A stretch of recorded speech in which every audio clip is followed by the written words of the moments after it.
Chapter 7 of The Return of Tarzan. This recording is in the public domain. The Return of Tarzan by Edgar Rice Burroughs. Chapter 7. The Dancing Girl of Sidi Aissa. Tarzan's first mission did not bid fair to be either exciting or vastly important.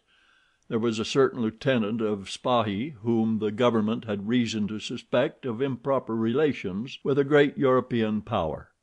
This Lieutenant Gernois, who was at present stationed at Sidi bel Abbes, had recently been attached to the General Staff, where certain information of great military value had come into his possession in the ordinary routine of his duties. It was this information which the government suspected the great power was bartering for with the officer. It was, at most, but a vague hint dropped by a certain notorious Parisian in a jealous mood that had caused suspicion to rest upon the lieutenant, but general staffs are jealous of their secrets, and treason so serious a thing that even a hint of it may not be safely neglected. And so it was that Tarzan had come to Algeria in the guise of an American hunter and traveler to keep a close eye upon Lieutenant Gernois. He had looked forward with keen delight to again seeing his beloved Africa, but this northern aspect of it was so different from his tropical jungle home that he might as well have been back in Paris for all the heart thrills of homecoming that he experienced. At Oran he spent a day wandering through the narrow, crooked alleys of the Arab quarter, enjoying the strange new sights. The next day found him at Sidi bel Abbes, where he presented his letters of introduction to both civil and military authorities, letters which gave no clue to the real significance of his mission. Tarzan possessed a sufficient command of English to enable him to pass among Arabs and Frenchmen as an American, and that was all that was required of it. When he met an Englishman he spoke French, in order that he might not betray himself, but occasionally talked in English to foreigners who understood that tongue, but could not note the slight imperfections of accent and pronunciation that were his. Here he became acquainted with many of the French officers, and soon became a favorite among them. He met Gernois, whom he found to be a taciturn, dyspeptic-looking man of about 40, having little or no social intercourse with his fellows. For a month nothing of moment occurred.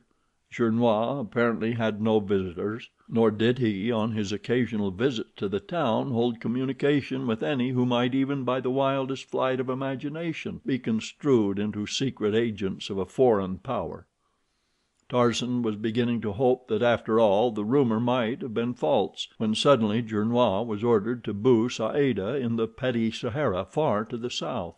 A company of Spahi and 3 officers were to relieve another company already stationed there. Fortunately, one of the officers, Captain Gerard, had become an excellent friend of Tarzan's, and so when the ape-man suggested that he should embrace the opportunity of accompanying him to Bou Saada, where he expected to find hunting, it caused not the slightest suspicion. At Bouira the detachment detrained, and the balance of the journey was made in the saddle. As Tarzan was dickering at Bouira for a mount, he caught a brief glimpse of a man in European clothes eyeing him from the doorway of a native coffee house, but as Tarzan looked the man turned and entered the little, low-ceilinged mud hut, and but for a haunting impression that there had been something familiar about the face or figure of the fellow, Tarzan gave the matter no further thought. The march to Aumale was fatiguing to Tarzan, whose equestrian experiences hitherto had been confined to a course of riding lessons in a Parisian academy, and so it was that he quickly sought the comforts of a bed in the Hotel Grossat, while the officers and troops took up their quarters at the military post. Although Tarzan was called early the following morning, the company of Spahi was on the march before he had finished his breakfast. He was hurrying through his meal that the soldiers might not get too far in advance of him when he glanced through the door connecting the dining room with the bar. To his surprise he saw Gernois standing there in conversation with the very stranger he had seen in the coffee house at Bouira the day previous. He could not be mistaken, for there was the same strangely familiar attitude and figure, though the man's back was toward him. As his eyes lingered on the two, Gernois looked up and caught the intent expression on Tarzan's face. The stranger was talking in a low whisper at the time, but the French officer immediately interrupted him, and the two at once turned away and passed out of the range of Tarzan's vision. This was the first suspicious occurrence that Tarzan had ever witnessed in connection with Gernois' actions, but he was positive that the men had left the barroom solely because Gernois had caught Tarzan's eyes upon them. Then there was the persistent impression of familiarity about the stranger to further augment the ape man's belief that here at length was something which would bear watching. A moment later Tarzan entered the barroom, but the men had left, nor did he see aught of them in the street beyond, though he found a pretext to ride to various shops before he set out after the column which had now considerable start of him. He did not overtake them until he reached Sidi Aissa shortly after noon, where the soldiers had halted for an hour's rest. Here he found Gernois with the column, but there was no sign of the stranger. It was market day at Sidi Aissa, and the numberless caravans of camels coming in from the desert, and the crowds of bickering Arabs in the marketplace, filled Tarzan with a consuming desire to remain for a day that he might see more of these sons of the desert. Thus it was that the company of Spahi marched on that afternoon toward Bou Saada without him. He spent the hours until dark wandering about the market in company with a youthful Arab, one Abdul, who had been recommended to him by the innkeeper as a trustworthy servant and interpreter. Here Tarzan purchased a better mount than the one he had selected at Bouira, and entering into conversation with the stately Arab to whom the animal had belonged, learned that the seller was Kadour ben Saden, sheik of a desert tribe far south of Djelfa. Through Abdul, Tarzan invited his new acquaintance to dine with him. As the three were making their way through the crowds of marketers, camels, donkeys, and horses that filled the marketplace with a confusing babel of sounds, Abdul plucked at Tarzan's sleeve. "Look, master, behind us," and he turned, pointing at a figure which disappeared behind a camel as Tarzan turned. "He has been following us about all afternoon," continued Abdul. "I caught only a glimpse of an Arab in a dark blue burnous and white turban," replied Tarzan. "Is it he you mean?" "Yes. I suspected him because he seems a stranger here, without other business than following us, which is not the way of the Arab who is honest, and also because he keeps the lower part of his face hidden, only his eyes showing. He must be a bad man, or he would have honest business of his own to occupy his time." "He is on the wrong scent then, Abdul," replied Tarzan, "for no one here can have any grievance against me. This is my first visit to your country, and none knows me. He will soon discover his error and cease to follow us." "Unless he be bent on robbery," returned Abdul. "Then all we can do is wait until he is ready to try his hand upon us," laughed Tarzan, "and I warrant that he will get his belly full of robbing now that we are prepared for him." And so he dismissed the subject from his mind, though he was destined to recall it before many hours through a most unlooked for occurrence. Kadour ben Saden, having dined well, prepared to take leave of his host. With dignified protestations of friendship he invited Tarzan to visit him in his wild domain, where the antelope, the stag, the boar, the panther, and the lion might still be found in sufficient numbers to tempt an ardent huntsman. On his departure the ape man, with Abdul, wandered again into the streets of Sidi Aissa, where he was soon attracted by the wild din of sound coming from the open doorway of one of the numerous cafés maures. It was after 8, and the dancing was in full swing as Tarzan entered. The room was filled to repletion with Arabs. All were smoking and drinking their thick, hot coffee. Tarzan and Abdul found seats near the center of the room, though the terrific noise produced by the musicians upon their Arab drums and pipes would have rendered a seat farther from them more acceptable to the quiet, loving ape man.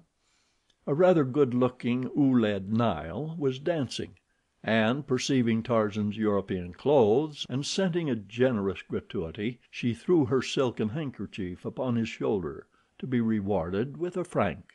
When her place upon the floor had been taken by another, The bright-eyed Abdul saw her in conversation with two Arabs at the far side of the room, near a side door that led upon an inner court, around the gallery of which were the rooms occupied by the girls who danced in this café. At first he thought nothing of the matter, but presently he noticed from the corner of his eye one of the men nod in their direction, and the girl turn and shoot a furtive glance at Tarzan. Then the Arabs melted through the doorway into the darkness of the court. When it came again the girl's turn to dance, she hovered close to Tarzan, and for the ape man alone were her sweetest smiles. Many an ugly scowl was cast upon the tall European by swarthy, dark-eyed sons of the desert, but neither smiles nor scowls produced any outwardly visible effect upon him. Again the girl cast her handkerchief upon his shoulder, and again was she rewarded with a franc piece. As she was sticking it upon her forehead, after the custom of her kind, she bent low toward Tarzan, whispering a quick word in his ear. "There are two without in the court," she said quickly in broken French, "who would harm monsieur. At first I promised to lure you to them, but you have been kind, and I cannot do it. Go quickly before they find that I have failed them. I think that they are very bad men." Tarzan thanked the girl, assuring her that he would be careful, and having finished her dance she crossed to the little doorway and went out into the court, but Tarzan did not leave the café as she had urged. For another half hour nothing unusual occurred. Then a surly-looking Arab entered the café from the street. He stood near Tarzan, where he deliberately made insulting remarks about the European, but as they were in his native tongue Tarzan was entirely innocent of their purport until Abdul took it upon himself to enlighten him. "This fellow is looking for trouble," warned Abdul. "He is not alone. In fact, in case of a disturbance, nearly every man here would be against you. It would be better to leave quietly, master." "Ask the fellow what he wants," commanded Tarzan. "He says that the dog of a Christian insulted the Ouled Nail, who belongs to him. He means trouble, monsieur." "Tell him that I did not insult his or any other Ouled Nail, that I wish him to go away and leave me alone, that I have no quarrel with him, nor has he any with me." "He says," replied Abdul, after delivering this message to the Arab, "that besides being a dog yourself, that you are the son of one, and that your grandmother was a hyena. Incidentally, you are a liar." The attention of those near by had now been attracted by the altercation, and the sneering laughs that followed this torrent of invective easily indicated the trend of the sympathies of the majority of the audience. Tarzan did not like being laughed at, neither did he relish the terms applied to him by the Arab, but he showed no sign of anger as he arose from his seat upon the bench. A half smile played about his lips, but of a sudden a mighty fist shot into the face of the scowling Arab, and back of it were the terrible muscles of the ape man. At the instant that the man fell, a half dozen fierce plainsmen sprang into the room from where they had apparently been waiting for their cue in the street before the café. With cries of "Kill the unbeliever!" and "Down with the dog of a Christian!" they made straight for Tarzan. A number of the younger Arabs in the audience sprang to their feet to join in the assault upon the unarmed white man. Tarzan and Abdul were rushed back toward the end of the room by the very force of numbers opposing them. The young Arab remained loyal to his master, and with drawn knife fought at his side. With tremendous blows the ape man felled all who came within reach of his powerful hands. He fought quietly and without a word, upon his lips the same half smile they had worn as he rose to strike down the man who had insulted him. It seemed impossible that either he or Abdul could survive the sea of wicked-looking swords and knives that surrounded them, but the very numbers of their assailants proved the best bulwark of their safety. So closely packed was the howling, cursing mob that no weapon could be wielded to advantage, and none of the Arabs dared use a firearm for fear of wounding one of his compatriots. Finally Tarzan succeeded in seizing one of the most persistent of his attackers. With a quick wrench he disarmed the fellow, and then, holding him before them as a shield, he backed slowly beside Abdul toward the little door which led into the inner courtyard. At the threshold he paused for an instant, and, lifting the struggling Arab above his head, hurled him, as though from a catapult, full in the faces of his on-pressing fellows. Then Tarzan and Abdul stepped into the semi-darkness of the court. The frightened Ouled Nails were crouching at the tops of the stairs which led to their respective rooms, the only light in the courtyard coming from the sickly candles which each girl had stuck with its own grease to the woodwork of her door frame, the better to display her charms to those who might happen to traverse the dark enclosure. Scarcely had Tarzan and Abdul emerged from the room ere a revolver spoke close at their backs from the shadows beneath one of the stairways, and as they turned to meet this new antagonist, two muffled figures sprang toward them, firing as they came. Tarzan leaped to meet these two new assailants. The foremost lay, a second later, in the trampled dirt of the court, disarmed and groaning from a broken wrist. Abdul's knife found the vitals of the second in the instant that the fellow's revolver misfired as he held it to the faithful Arab's forehead. The maddened horde within the café were now rushing out in pursuit of their quarry. The Ouled Nails had extinguished their candles at a cry from one of their number, and the only light within the yard came feebly from the open and half-blocked door of the café. Tarzan had seized a sword from the man who had fallen before Abdul's knife, and now he stood waiting for the rush of men that was coming in search of them through the darkness. Suddenly he felt a light hand upon his shoulder from behind, and a woman's voice whispering, "Quick, monsieur, this way, follow me." "Come, Abdul," said Tarzan in a low tone to the youth. "We can be no worse off elsewhere than we are here." The woman turned and led them up the narrow stairway that ended at the door of her quarters. Tarzan was close beside her. He saw the gold and silver bracelets upon her bare arms, the strings of gold coin that depended from her hair ornaments, and the gorgeous colors of her dress. He saw that she was an Ouled Nail, and instinctively he knew that she was the same who had whispered the warning in his ear earlier in the evening. As they reached the top of the stairs they could hear the angry crowd searching the yard beneath. "Soon they will be here," whispered the girl. "They must not find you, for though you fight with the strength of many men, they will kill you in the end. Hasten, you can drop from the farther window of my room to the street beyond. Before they discover that you are no longer in the court of the buildings, you will be safe within the hotel." But even as she spoke, several men had started up the stairway at the head of which they stood. There was a sudden cry from one of the searchers. They had been discovered. Quickly the crowd rushed for the stairway. The foremost assailant leaped quickly upward, but at the top he met the sudden sword that he had not expected. The quarry had been unarmed before. With a cry the man toppled back upon those behind him. Like ten pins they rolled down the stairs. The ancient and rickety structure could not withstand the strain of this unwonted weight and jarring. With a creaking and rending of breaking wood it collapsed beneath the Arabs, leaving Tarzan, Abdul, and the girl alone upon the frail platform at the top. "Come!" cried the Ouled Nail. "They will reach us from a nether stairway through the room next to mine. We have not a moment to spare." Just as they were entering the room, Abdul heard and translated a cry from the yard below for several to hasten to the street and cut off escape from that side. "We are lost now," said the girl simply. "We?" questioned Tarzan. "Yes, monsieur," she responded.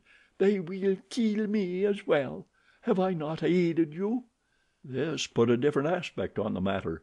Tarzan had rather been enjoying the excitement and danger of the encounter. He had not for an instant supposed that either Abdul or the girl could suffer except through accident, and he had only retreated just enough to keep from being killed himself. He had had no intention of running away until he saw that he was hopelessly lost were he to remain. Alone he could have sprung into the midst of that close-packed mob, and laying about him after the fashion of Numa the lion, have struck the Arabs with such consternation that escape would have been easy. Now he must think entirely of these two faithful friends.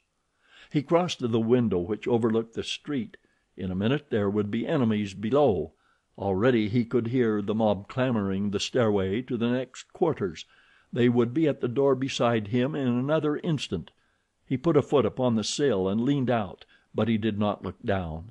Above him, within arm's reach, was the low roof of the building.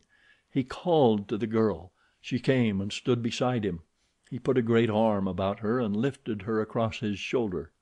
"Wait here until I reach down for you from above," he said to Abdul. "In the meantime shove everything in the room against that door. It may delay them long enough." Then he stepped to the sill of the narrow window with the girl upon his shoulders. "Hold tight," he cautioned her. A moment later he had clambered to the roof above with the ease and dexterity of an ape. Setting the girl down, he leaned far over the roof's edge, calling softly to Abdul. The youth ran to the window. "Your hand," whispered Tarzan. The men in the room beyond were battering at the door. With a sudden crash it fell splintering in, and at the same instant Abdul felt himself lifted like a feather onto the roof above. They were not a moment too soon, for as the men broke into the room which they had just quitted, a dozen more rounded the corner in the street below and came running to a spot beneath the girl's window. Chapter 7